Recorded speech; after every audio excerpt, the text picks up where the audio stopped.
Hello, it's the Cryo Lady. So I'm going to talk about what the reaction of my family, i.e. my parents and my siblings, my brothers and sisters, to me splitting up from my husband, having him taken away. So I'll start first by explaining that I met my husband at the end of 1989, got married, and I had him removed from the house by the police in 2006. That was no mean feat, because he really did not want to go. He would have preferred for everyone to be unhappy around him, and he was a very deeply unpleasant male. He was also a senior naval officer at the time, as commander in the Royal Navy. And he was a very, very deeply unpleasant man, but he seemed, well, anyway, that's another story. So, I was living in a military married quarter. Now, I didn't really know much about, renting and things like that, for the simple reason that, I guess when you're married to someone who's in the military and you get married quarters and things, it's sort of like all dealt with for you. You don't really have to think about it. You pay your bills and that's it, really. Anyway, my parents, Janice and Floyd, were very well aware of what was going on. They didn't really offer me any help, and most certainly, even when I was going through the most terrible times, because I took quite a serious overdose. I think it was 2004, and they weren't really bothered. None of my family really bothered with me. None of them rang me up really spontaneously. And in all honesty, I shouldn't have been surprised. I guess I was hoping more than anything else, but no, they just didn't care, So I rang up my parents, and basically, Janice and Floyd, because they knew I wouldn't do this, they knew I would not do this in a million years. They rang and said, "Oh, the children could come and stay with us, but you can't." Why? What have I done? What have I done? I'd never done a single thing to them.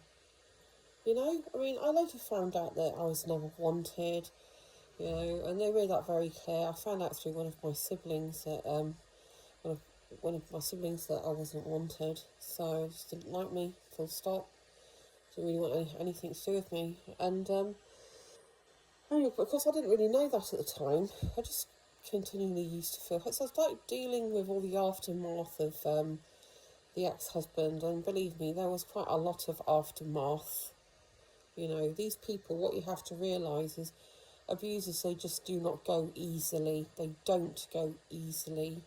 It's like getting a limpet off a rock. You have to keep bashing away at it until it eventually loosens up and you can get rid of it. But, my parents basically refused to help me. They refused to help me. I needed a guarantor for to rent a house so I could have a roof over the heads of my 5 children, the youngest of which were twins of 3. I remember, so I asked them, and then I rang up my sister Fiona, So her I think at this point, her husband Kevin, who was a teacher up in sort of Yeovil way, and my sister Fiona, she worked for, I think, a hospice. So, I guess both sort of fairly caring professions. I rang her up, and she just immediately, before I could get any words out, she just said no. Again, fair enough, never done it. I've never done a single thing to Fiona in my life, but I think, to be fair, when I first started out, because she, I just had sort of, I guess, better things than she did. I personally didn't even see it that way. I just wanted a sister, that was all. But, because I married a naval officer and she married what you call an NCO, and I qualified as a staff nurse, and she started her staff nurse training, but she failed her first year exam, so I just don't think, for whatever reason, it sat particularly well with her. But, she was, and still is, Janice and Floyd's favourite child. That was just very clear. Anyway, she refused to help. I then approached my brother Howard, who was living in Scotland at the time. Again, he had a good job, his wife had a good job. I wasn't asking for money off them. I just wanted to put a roof over my kids' heads, their nephews and nieces' heads, and he just completely turned me down, flatly turned me down. So, you know, I had no one else that I could actually ask in my family, and that was it, basically. They all refused to help me. They all just turned their back on me, and I was kind of like hoping, I don't know, I was still in the hopeful phase, but you know, I just came to the end of the road with them, because I remember one time when I went to go and visit them, and I remember talking to Floyd about some of the horrendous things I've been through. He just like get a misty, he'd get this like look on his eyes. Because the problem with Floyd is that he didn't really like listening to other people talking. He just wanted to get on to talk about himself, which was his favourite subject. And I guess I was quite traumatised at the time, really. Plus, like I said, I had 5 kids, trying to bring them all up on my own, do my best. Them 2 of them had learning disabilities. I'd never asked my parents for anything, really. I just hadn't, you know, and I just needed this one time bit of help, but they just flatly turned me down. And it gets even better than that, because Floyd knew that I had been quite, you know, subjected to a lot of abuse, okay, and etc. And my ex-husband, Jambles, actually rang up my father and asked him to ask me if I'd consider stopping the divorce and get back together with him. Now, if it was any father that was worth their salt, he would have absolutely taken that opportunity to speak to Jambles and tell him exactly what he thought of him. Tell him what an appalling character he was. But no, you know what? You know what he did? He rang me up and passed the message on to me and asked me if I would get back to. I mean, come on, you sick old man. You absolute twisted, sick old man. It is sick in the head, absolutely.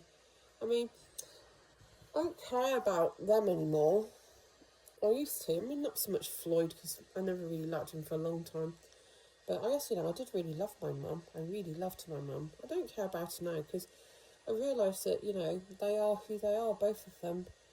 So, you know, I don't accept that. I accept who they are. And this is what you have to do. You have to accept who these people are. You either live with it and include them in your life, or you don't. So I accepted who they are, but I chose not to have them in my life at all, because they're codependent, twisted individuals, you know, and there's nothing for me there. So, you know, it doesn't bother me. Not now. No, it used to, but it doesn't now. It's been like, I don't know. So I guess it's what, 2012 since I last saw them. So what, 13 years?